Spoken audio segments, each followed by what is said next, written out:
제 채널에는 어떤 분이 찾아오고 계실까요? 고민을 좀 해봤어요. 어느 분이 와서 제 영상을 주로 보시나? 아마도 칫솔질 관심 있는 분들이 제일 많이 오지 않을까, 뭐 이런 생각을 해봅니다. 칫솔질에 관심이 있다라는 얘기는 내가 좀 깨끗하게 닦고 살아봐야겠다, 뭐 이런 결심을 하신 분들일 텐데, 이런 분들은 대부분 다 뭐 충치가 많이 생겼거나 뭐 잇몸 질환이 생겼거나 뭐 임플란트를 했거나, 이래서 이제 내가 그동안에 잘못 산 것 같은 거니까 좀 닦아보자, 그리고 열심히 유튜브를 뒤지면 잇몸 질환엔 바스법, 뭐 이런 영상들이 있어요. 도대체 바스법이라는 건 무슨 방법일까요?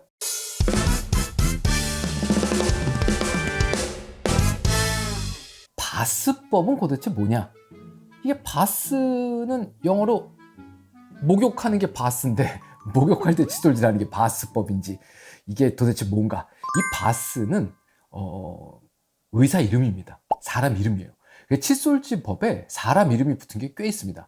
이 칫솔이 움직이는 동작을 붙인 방법들은 뭐 묘원법이라든가 회전법이라든가, 이게 이제 움직임인 겁니다. 그 다음 번은 바스, 차터스, 스틸만, 뭐 와타나베, 뭐 이런 일본 사람 이름까지 다양한 칫솔질 방법에 사람 이름이 붙어 있습니다. 자, 오늘은 바스법이고 순차적으로 시리즈로 나머지 방법들에 관련된 얘기도 다 한번 드릴 거예요. 칫솔질이라는 건 도대체 사람들이 언제부터 했느냐?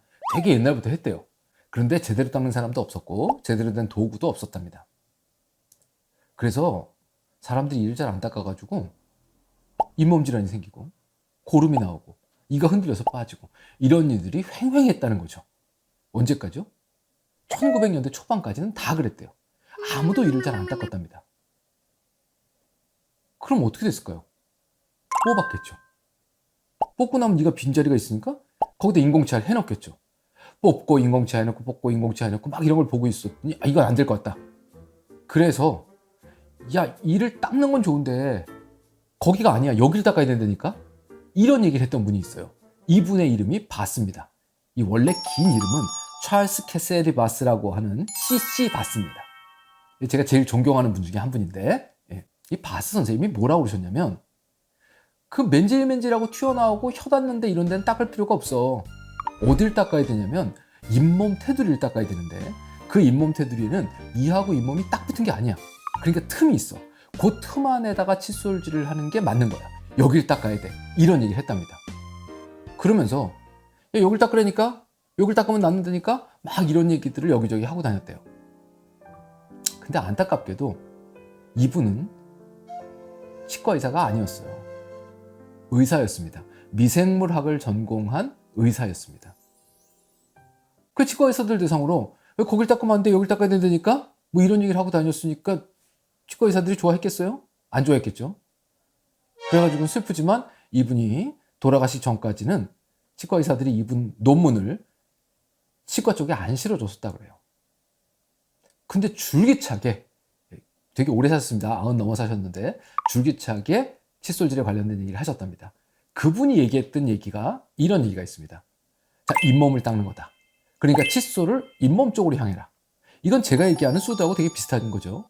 수두도 다 옛날 거를 종합해서 이제 요즘 세대에 맞게 만든 거기 때문에 엄청나게 새로운 건 아닙니다. 그리고는 칫솔을 치아 두세 개를 옆으로 문지르면서 닦아라, 이렇게 얘기를 했대요. 어디를요? 잇몸을. 그게 무슨 얘기냐면, 칫솔을 이렇게 잡고, 모형이 보이실려나 모르겠습니다만 여기 이가 이렇게 있잖아요. 그럼 그동안에 우리가 이걸 이렇게 다물고, 그렇죠? 닦든가 닦든가 이렇게 닦았는데 이게 닦으면 안 된다는 거죠. 어디를 닦아야 돼요? 민질민질한 데 닦지 말고 잇몸을 닦아라. 그래서 칫솔을 잇몸 쪽으로 이렇게 기울이면 좋겠다, 이런 얘기를 했대요. 그리고는 옆으로 이렇게 움직여라. 으쌰쌰쌰쌰쌰쌰 으쌰쌰쌰쌰쌰 이렇게 움직이라는 거죠. 이게 바스 선생님이 얘기했던 방법이에요.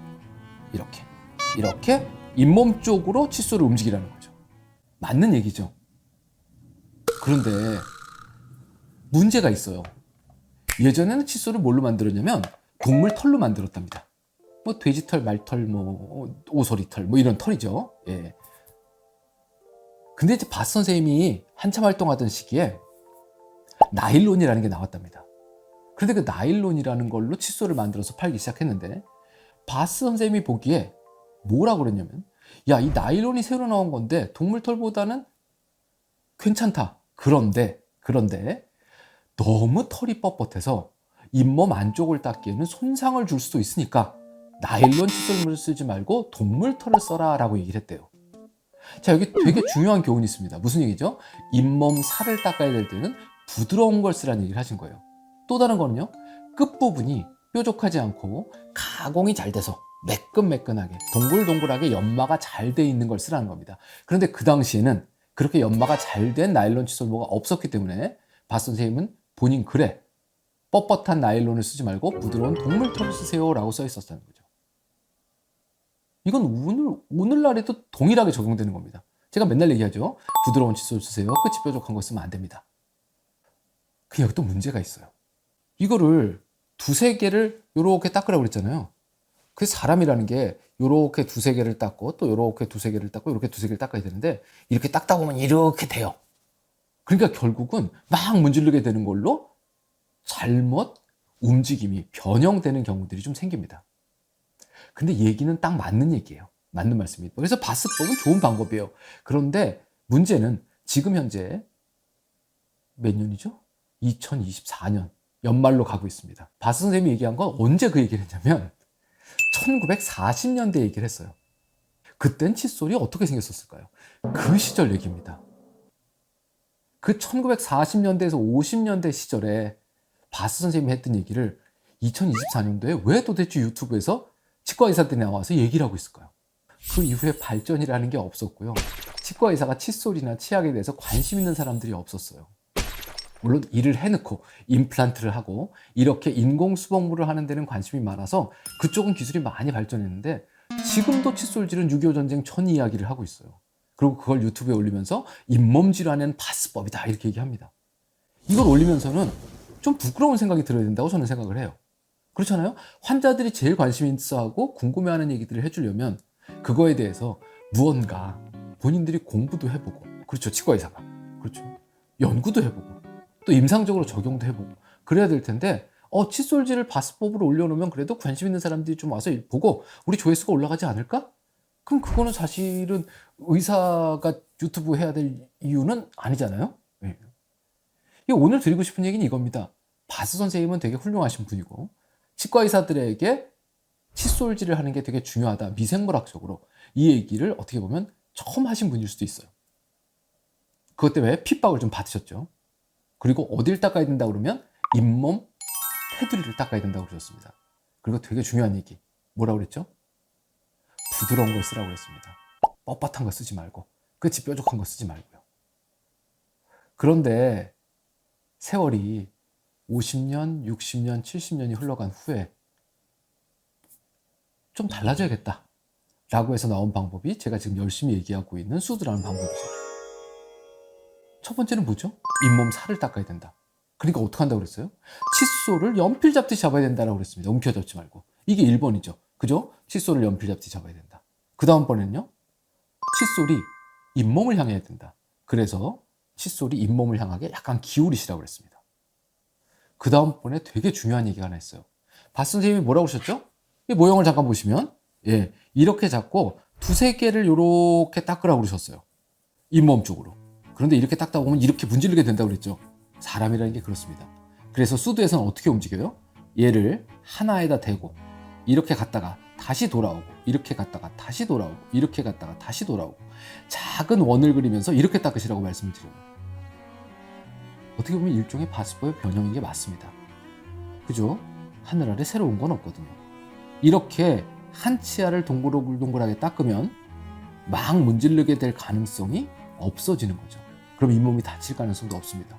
칫솔은 놀랍게도 바스 선생님 이후에 엄청난 발전을 해서 이제는 정말로 부드럽고 털이 가는 칫솔들이 시중에 많이 나와 있습니다. 제가 다음번에는 칫솔 종류별로 좀 보여드리면서 이거 좋아요, 이거 좋아요 이렇게 해서 뭐죠? 이상형 뽑는 거 이런 거 한번 해보도록 하겠습니다. 뭐 칫솔 어떤 거 고르는지 자꾸 물어보시는 분들도 계셔서요. 오늘 얘기는 이래요. 1950년대 얘기를 이젠 좀 그만하자는 얘기입니다. 그게 무슨 대단한 방법이냐? 잇몸질하는 바스법 아니라는 겁니다. 칫솔질은 칫솔의 발달과 음식물의 종류의 발달 그리고 사람들의 생활 습관의 발달에 따라서 변해야 되는 겁니다. 지금 시절에 가장 맞는 걸로요. 1950년대 이전 건 좀 내려놓고 제 채널을 보시면 이제 이것도 거의 10년이 넘어가고 있는 오래된 방법이 되어버렸습니다. SOOD라는 수드 테크닉에 대해서 다시 한번 채널에 가서 보시고 올바른 칫솔 제방법에 대해서 오늘부터 좀 바꿔보시기 바랍니다. 다음번에는 초등학생에겐 묘원법 이런 얘기를 한번 드려보도록 하겠습니다.